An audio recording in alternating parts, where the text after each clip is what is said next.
Oui, bonjour Guy, Léon Dufour, de Paramoteur Adventure.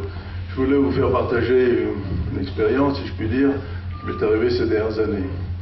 Je m'adresse bien entendu à l'Assemblée, mais particulièrement aux constructeurs. Et j'entends par là constructeur, quel que soit l'ULM, mais également importateur, voire même un instructeur qui achète un chariot de Paul et qui met une aile de Jacques et ça fait une construction en moteur. On était tous, donc tous les constructeurs, assis sur des certitudes qu'on croyait gravées dans le marbre, dans la mesure où le pilote commandant de bord est responsable du montage, de l'entretien, de la maintenance et de la prévole de son appareil. Donc à ce titre-là, qu'est-ce qui pouvait bien nous arriver? Et puis c'est vrai qu'il n'arrivait pas grand-chose.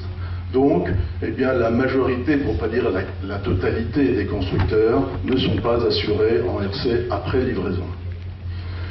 Et la chose qui nous est arrivée, c'est qu'un jour, alors bon, il est d'usage, et même il est interdit par la loi, de commenter une décision de justice, donc je ne le ferai pas, mais à la suite d'un accident, par un moteur biplace, quand vous vous retrouvez devant des juges qui ne connaissent strictement rien au monde du ELM, ni du paramoteur, ni de quoi que ce soit, eh bien, malgré que le pilote n'avait pas fait sa prévole ou pas assez, etc., eh bien, vous en prenez plein la tête.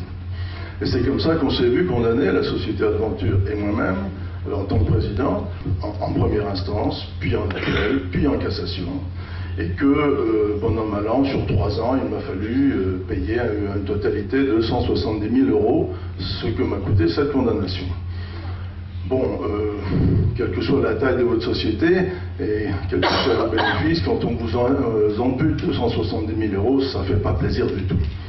Alors ça m'a fait peut-être plaisir de payer des honoraires à mon avocat, un petit peu moins d'avoir à payer des condamnations pénales et pas du tout de payer 100 000 €, alors que je me sentais pas du tout coupable.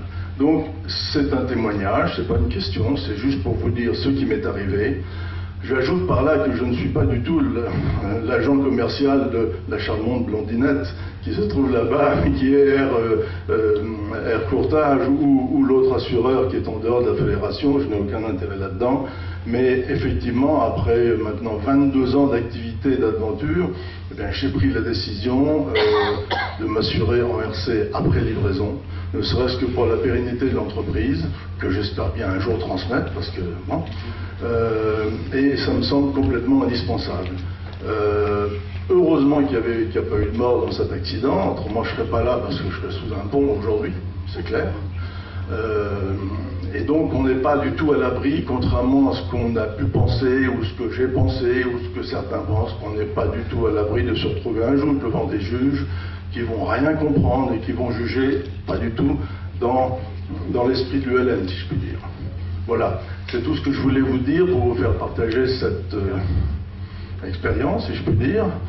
Et je terminerai sur une note, pour reprendre une phrase que j'ai beaucoup aimée, la perfection c'est quand il ne reste rien, c'est pas quand il reste rien à ajouter, mais c'est quand il ne reste rien à enlever. Et à ce titre-là, je pourrais vous dire que sur un paramoteur, il n'y a rien à enlever, ce qui montre bien qu'on a atteint la perfection ULM.